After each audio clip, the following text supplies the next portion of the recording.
Bonjour, alors aujourd'hui nous allons démonter un rotor. Je ne sais absolument pas dans quel état il est actuellement, enfin bon, je pense qu'il est un peu pourri honnêtement. Mais du coup c'est la première fois que je démonte un rotor, du coup c'est la première en quelque sorte. Donc ici on démonte donc les 4 boulons qui vont nous permettre de séparer les deux parties du rotor. Donc la partie moteur et la partie cloche qui est en quelque sorte passive. Donc voilà, là ici c'est donc la couronne qu'on vient de démonter. Et donc ici là on voit directement l'arbre moteur avec les bobinages. Et ici donc il y a tout le système de démultiplication. Ok, donc finalement le rotor il est plutôt propre. Les parties mécaniques sont propres mais on va les nettoyer quand même.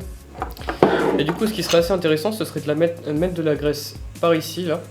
Faire un lit de graisse pour en fait éviter, vu que c'est hydrophobe, pour éviter que l'eau s'infiltre dans le mécanisme et que ça foire tout. Donc on va démonter tout le système de démultiplication afin de le nettoyer et de lui remettre de la graisse neuve. Donc on repère bien tous les sens de démontage, c'est-à-dire qu'on est très méticuleux sur le démontage. À la rigueur on prend l'appareil photo et on prend des photos. On continue à nettoyer bien entendu. On regraisse tous les pivots après le nettoyage. Ça permettra d'éliminer tous les problèmes de résidus qui seraient accumulés dans la graisse.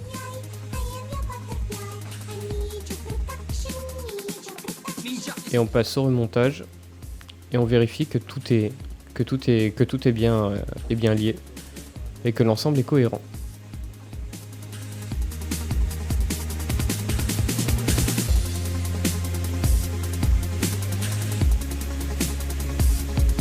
Donc maintenant on a nettoyé à peu près tous les engrenages, sauf celui-là.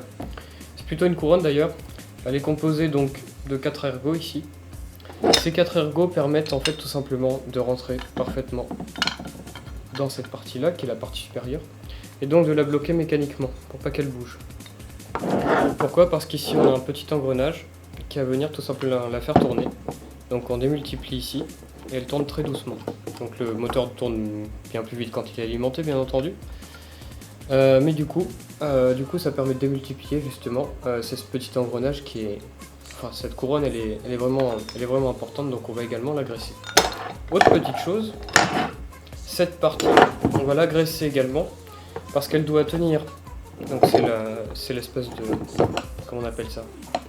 C'est la partie qui tient tout simplement la cloche supérieure. Et donc en fait quand ça va tourner, ça va venir frotter là.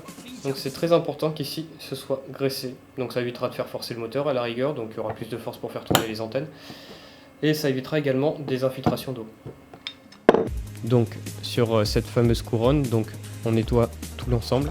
Donc le joint plastique plus le carter. Et ensuite on remet tout simplement de la graisse.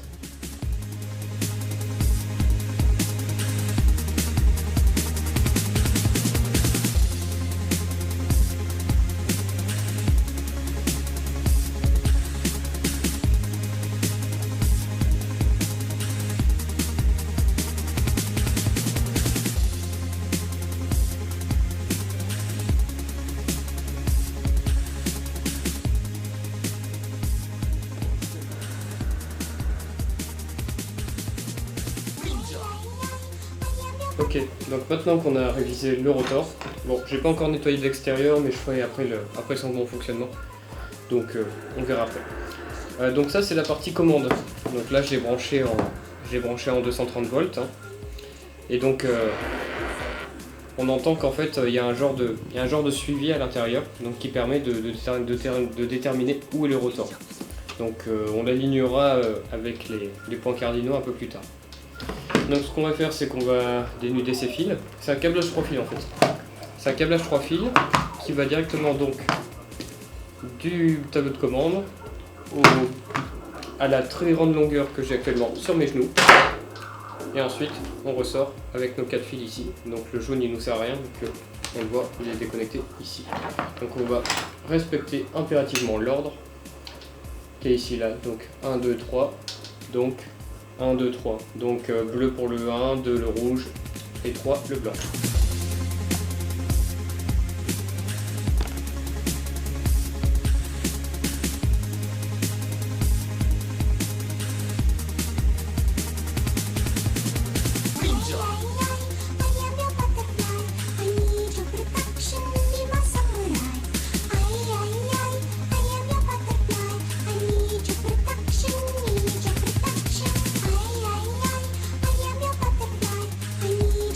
Maintenant, on a rebranché donc les fils, on a raccordé les mêmes couleurs, donc on n'a même pas contrôlé l'allumètre, hein, c'est pas grave. Et donc du coup, on va passer au test. Oui, ça c'est branché. Et donc, on va tourner. Bon, de quelques degrés pour voir si on n'est pas en butin quelque part.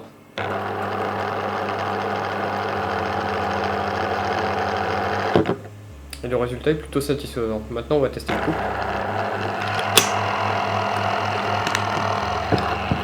Oui, ça fonctionne.